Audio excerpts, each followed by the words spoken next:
Welcome to Entrusted Hope Podcast.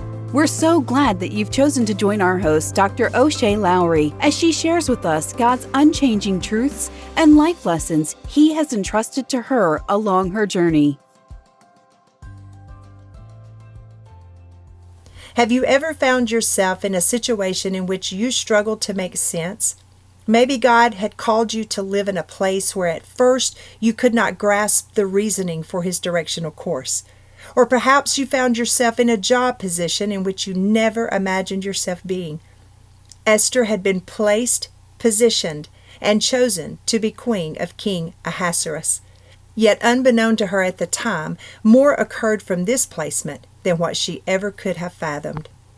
At a young age, Esther had been orphaned and taken in to be reared by her uncle Mordecai.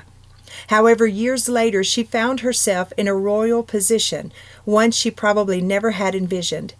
Mordecai and Esther were both Jews. However, the news of their Jewish descent had not yet been revealed to the king. Following Esther's royal appointment, Haman emerged with a plot to destroy the Jews. Not only was the individual's plan heard by King Ahasuerus, but he approved it as well. Unbeknown to Esther, a decree was sent out ordering the assassination of many Jews. After Mordecai received the news, Esther was summoned to help in a way she never could have imagined. Join me now in reading Esther chapter 4, verses 1 through 9. When Mordecai learned all that had been done, he tore his clothes, put on sackcloth and ashes, and went out into the midst of the city and wailed loudly and bitterly. He went as far as the king's gate, for no one was to enter the king's gate clothed in sackcloth. In each and every province where the command and decree of the king came, there was great mourning among the Jews, with fasting, weeping, and wailing, and many lay on the sackcloth and ashes. Then Esther's maidens and her eunuchs came and told her, and the queen writhed in great anguish.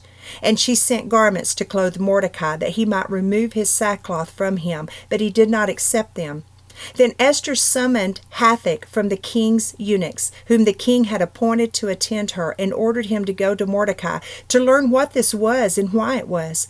So Hathach went out to Mordecai to the city square in front of the king's gate. Mordecai told him all that had happened to him and the exact amount of money that Haman had promised to pay to the king's treasuries for the destruction of the Jews. He also gave him a copy of the text of the edict which had been issued in Susa for their destruction, that he might show Esther and inform her, and to order her to go into the king to implore his favor and to plead with him for her people. Hathach came back and related Mordecai's words to Esther. And after Queen Esther learned of the conspiracy against the Jews and of Mordecai's request, she felt powerless to comply with her uncle's appeal.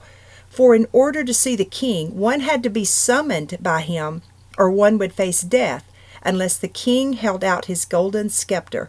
Queen Esther attempted to explain to her uncle that the king had not summoned her for many days.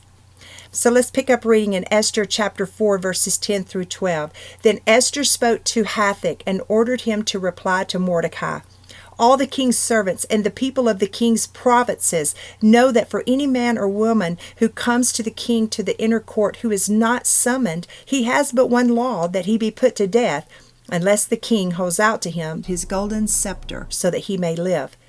And I have not been summoned to the king for these 30 days. They related Esther's words to Mordecai. As Queen Esther's message was relayed to Mordecai, he then responded with a message of his own. In Esther chapter 4, verses 13 and 14, then Mordecai told them to reply to Esther, "Do not imagine that you in the king's palace can escape any more than all the Jews. For if you remain silent at this time, relief and deliverance will arise for the Jews from another place, and you and your father's house will perish. And who knows whether you have not attained royalty for such a time as this." Listen, never doubt that where you have been placed and positioned has a much bigger plan and purpose than what you may realize. Esther soon understood that the crown that she wore would denote more than just a glamorous position. Rather, it would be tied to a call to courage along with one of action. I'm going to repeat that one more time. Esther soon understood that the crown that she wore would denote more than just a glamorous position. Rather, it would be tied to a call to courage along with one of action. Time as this, we have been placed where we are to help build God's kingdom and to carry out those special assignments He has ordained for our lives. For such a time as this, we have been called to raise up children in God's truth and direction. For such a time as this, we have been called to share the gospel message with a broken and hurting world. And for such a time as this, Queen Esther was called to risk it all to stand for her people. After receiving Mordecai's message, Queen Esther realized what she had to do. Further, she came to understand why she had been placed in such a royal position. To say the least, her response to her uncle was both courageous and inspiring. In Esther chapter 4, verses 15 through 17, we read, "Then Esther told them to reply to Mordecai, 'Go assemble all the Jews who are found in Susa, and fast for me. Do not eat or drink for 3 days, night or day. I and my maidens also will fast in the same way, and thus I will go unto the king, which is not according to the law, and if I perish, I perish.' So Mordecai went away and did just as Esther had commanded him." Queen Esther realized what was at stake, yet she was willing and ready to act on behalf of her people, even if it meant losing her own life.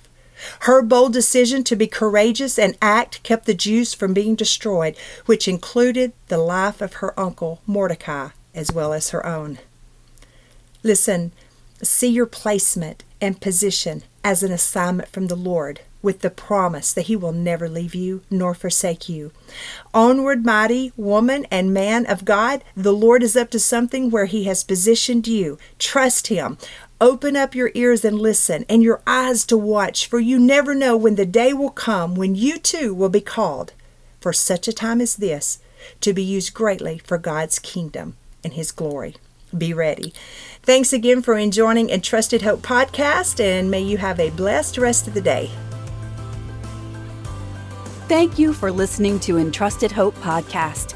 We pray today's teaching brought you hope and comfort in God's truth and in His love. For more information on Entrusted Hope Ministries, visit our website at entrustedhopeministries.org. Have a blessed day, and thank you again for listening to Entrusted Hope Podcast, an outreach of Entrusted Hope Ministries. Copyright Entrusted Hope Ministries. All rights reserved.